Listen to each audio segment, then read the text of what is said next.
You are a member of the Alpine Rescue Team.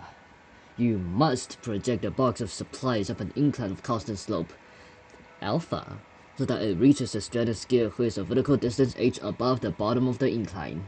The incline is slippery, but there is some friction presumed, with the kinetic friction coefficient mu k.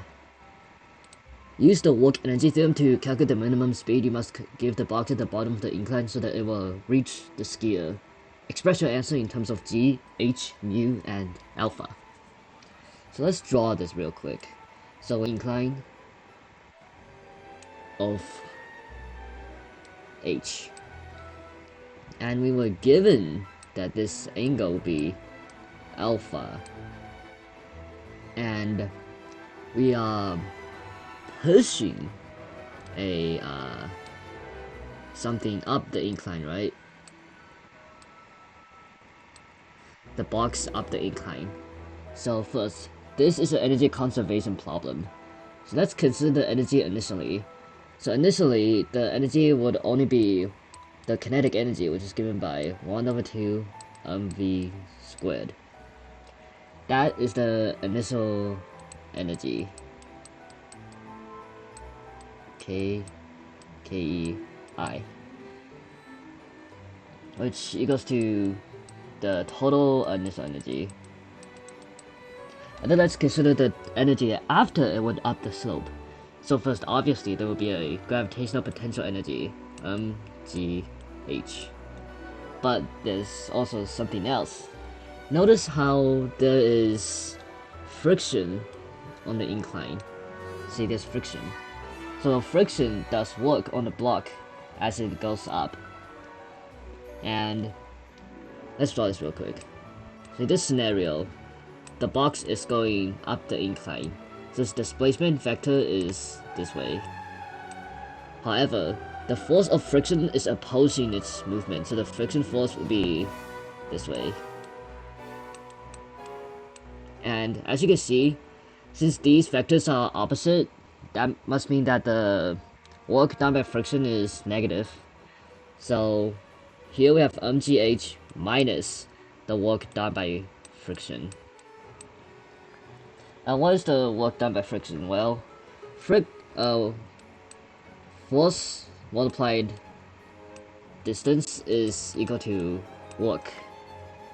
Alright, and we already know that since they're opposite directions, we can just simply write this as negative Fr. The F is given by the mu n, because it's the friction force, right?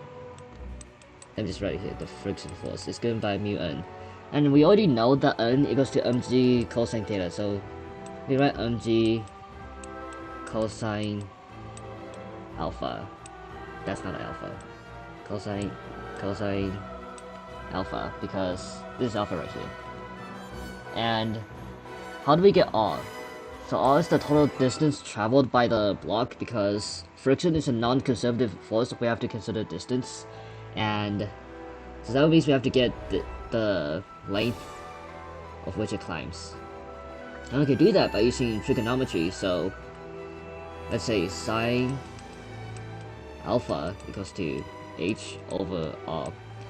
So for r, we just get r equals to h over sine alpha. R over h sine alpha, yeah.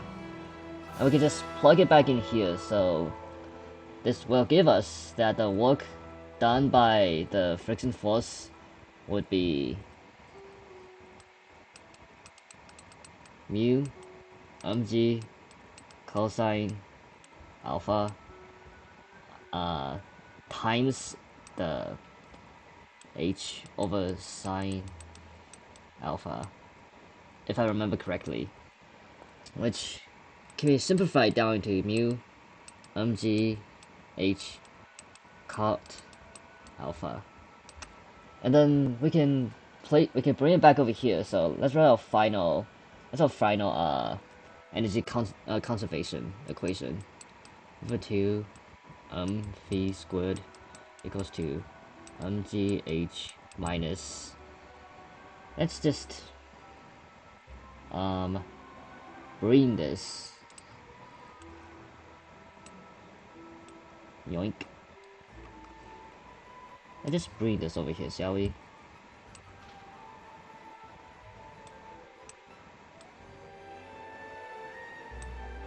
Mu.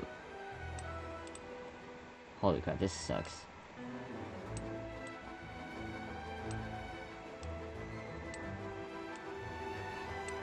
Yeah, it is what it is. 1 over 2 mv squared equals to mgh minus mu mg cosine alpha sine alpha. And it's asking for the velocity, right? Yeah. So just solve for velocity over here. Okay, rewrite this equation as velocity equals to 2 gh minus mu mg cot alpha square root, and that will be our answer.